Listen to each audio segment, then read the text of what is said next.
Hello, and welcome to On New Paltz. I'm Josina Campbell. And I'm Jessica Clary. Here are today's top stories. In international news, Australia's first same-sex weddings can take place this weekend as the nation's highest court has decided to rule next week on the law allowing gay marriage in the capital.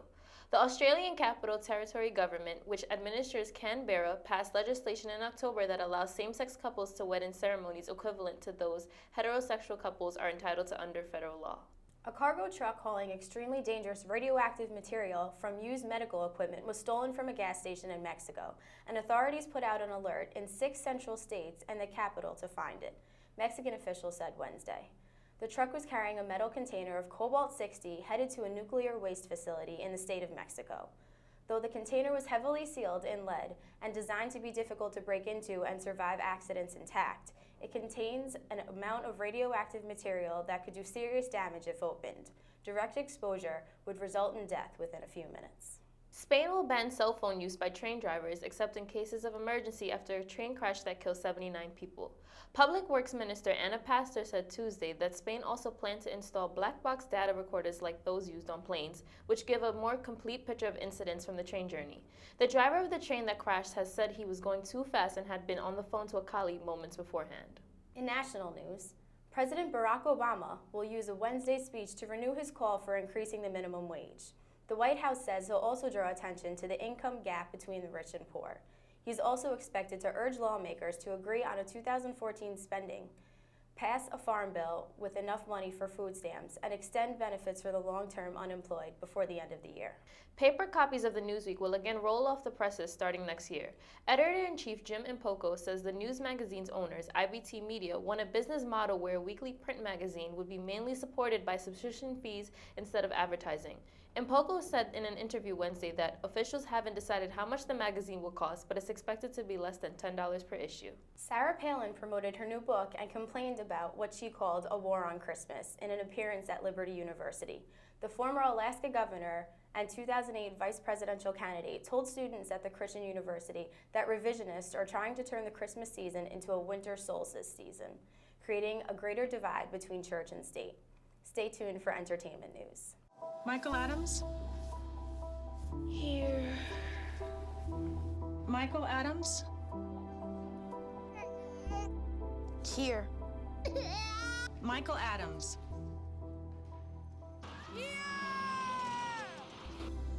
Michael Adams.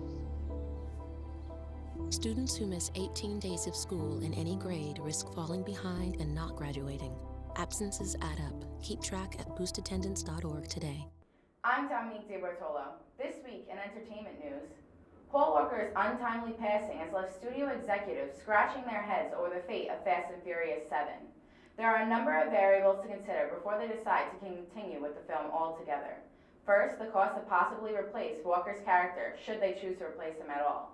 They must also determine how much it would cost to delay filming and rewrite the screenplay around the tragic loss.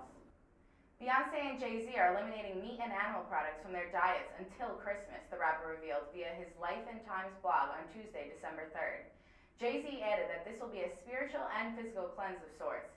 He promised to post his progress and asked longtime vegans for restaurant tips. I don't know what happens after Christmas, a semi-vegan and full plant-based diet, or just a spiritual and physical challenge. We'll see. A 76-foot Norway spruce from Shelton, Connecticut was lit as New York City's Rockefeller Center Christmas tree. The annual holiday tradition took place last Wednesday night on NBC at 8 p.m. Artists such as Mary J. Blige, the Goo Goo Dolls, Jewel, and Leona Lewis will perform. Stay tuned for your local news. The next 30 seconds can save you a lot of money. Just do your laundry in cold and stick to full loads. Auto-sleep your computers. Plug your gadgets in a power strip and switch it off when you're done. Headed out? Turn back your thermostat by 10 degrees.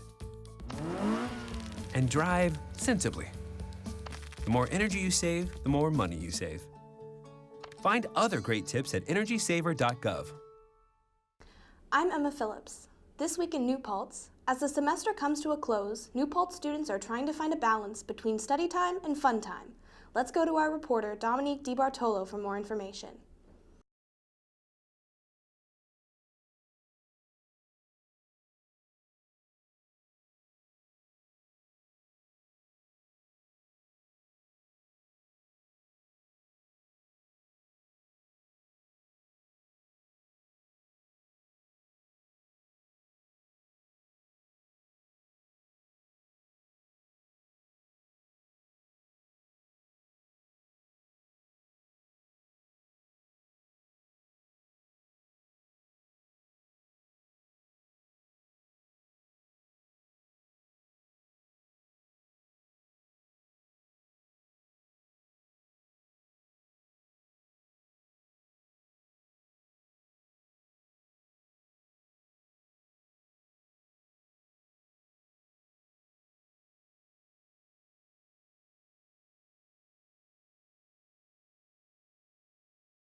This week, Manny's Art Store on Main Street will be holding their annual ornament decorating contest and will be donating all proceeds to local charities. It's only $2 to pick your favorite papier-mâché ornament, decorate, and maybe even win Manny's gift certificates as prizes. As the holidays are approaching, it's a great way to give back. That's all for this week. I'm Josina Campbell. And I'm Jessica Clary. Thank you for joining us this semester, and we wish you a happy and safe holiday.